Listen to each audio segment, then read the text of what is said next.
My name's Lucy, and this is my recovery story.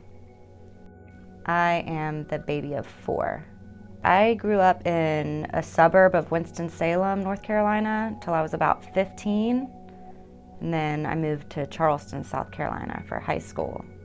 I always hung out with older people than me, and I dabbled with a lot of things throughout high school, and then I'd say things really took off about 19. I started working at a Coyote Ugly style bar, and from there things really just took off. And with having a lack of awareness to everything going on, I found myself in more bad situations. I would get in trouble with the police. So after I graduated high school, barely, I stayed in Charleston for about 7 years till I was 25, and then I moved to Chicago, Illinois by myself.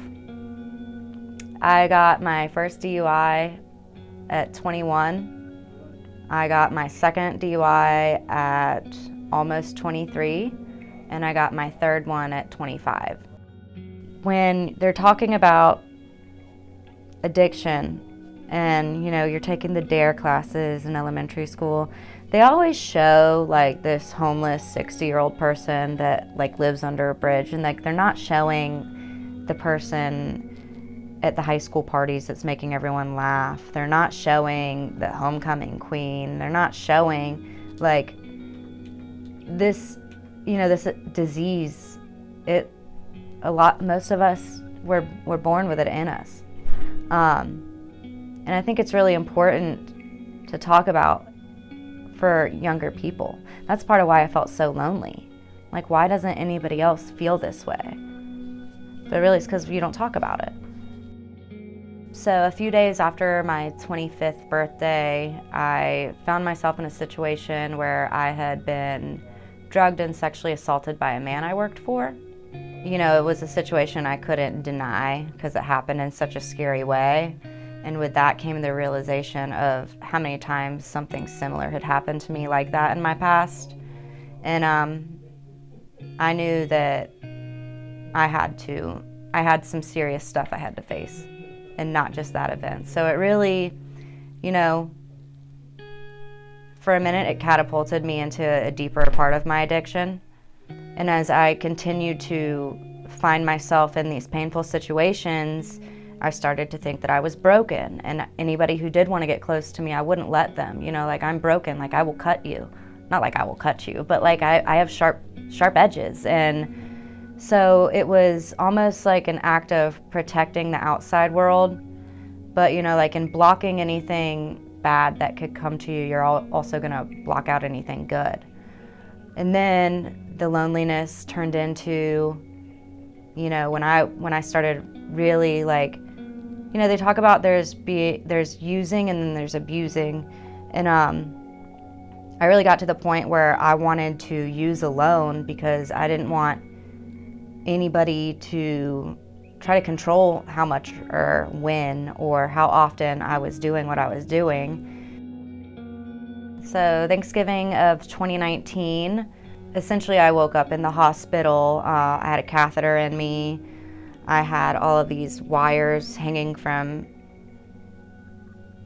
anywhere they could find a vein. And I had been diagnosed with a blood condition called methemoglobinemia, which it can be caused from a lot of things, but I knew what it was from, and that would be just an overpresence of toxins in my system. And this man who I didn't even remember from the night before, the doctor was walking past my room and almost jolted at how different I looked than the night before, because I guess I had so many fluids pumping through me. And he looked at me and he said, "I don't know who you've got up there, but you need to say thank you." And after that, all the awareness was there for me. I spent about a year longer out, but knowing I had to find a way to get help. Just didn't want to admit I needed it.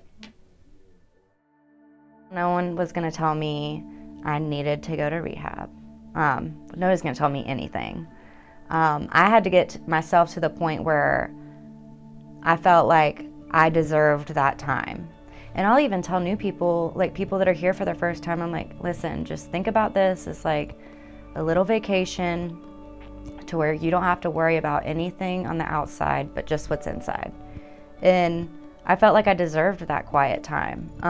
What led me or drew me to Oasis really was it just looked the complete opposite of what my perception of what treatment would be like. You know, I thought we were going to be locked in like this hospital, and I was going to be wearing like, I don't even know what I had made up in my mind, but you know, lots of doctors with clipboards and lab coats, just like writing down everything you say.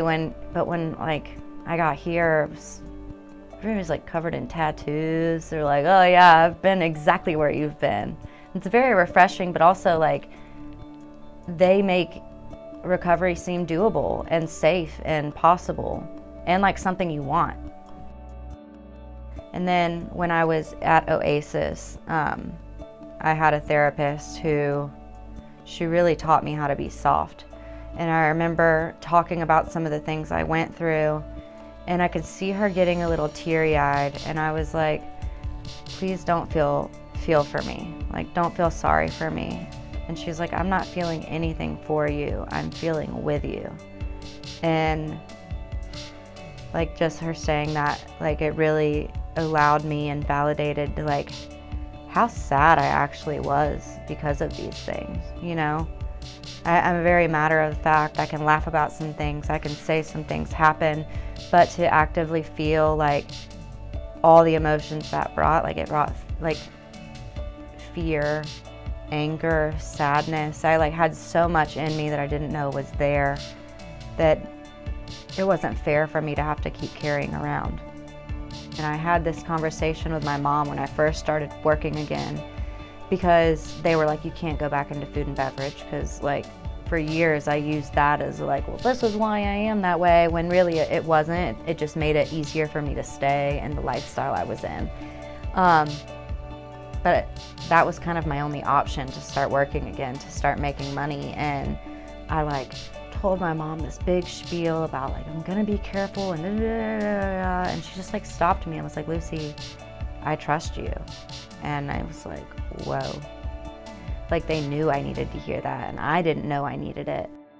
You know, I'm still in my first, well no, I'm not, I'm through it. I've had my first year like officially clean and sober. And that sounds like, it does sound like just 1 year, but like the amount of changes and pace I've been moving has been very fast. You know, I've gone from one job to a different job to now this job. I have lived in 3 different places. So I feel like I'm at that place where like things are gonna slow down enough for me to start writing. I know for me, things I'm passionate about are self-care. And self-care, like learning about that really blew my mind. Like I thought self-care was like lighting a candle and wearing like silky pajamas, but like self-care is, you know, things for me, self-care is something that makes me feel safe. And for me, that's like a lot of routine. I love to take myself grocery shopping. I know a lot of people like the grocery store. I love it. I pick out my groceries and then I prep them, and I like to make recipes and figure out what I like and what I don't like. I really love to dance. I was teaching dance years ago, and as addiction and some trauma would happen to me, it really took me out of it. Oh, what am I grateful for? Like literally everything, from the time I open my eyes to the time I go to bed at night. You know, I drive to my treatment center every morning. I drive a car that I have to the treatment center I chose to check myself into, because now I work here, and you know, my bills are paid.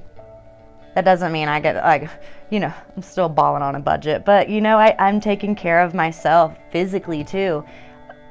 It's just the insanity of active addiction versus like the clarity I have now. And I'm grateful for happiness. I'm also grateful for sadness. Like I get to feel, I get to be a human. You forget how to do that. But you can relearn it. Grateful for the people around me that have, set a really good example for me. Working at Oasis, I love it. I know for me, when I came in here, and I spoke of this earlier about like much of the staff here is in recovery. And they make it seem very doable. And one of my favorite ways I heard somebody explaining what somebody did for them is they made recovery attractive to them. So at the end of the day, that's all I can hope.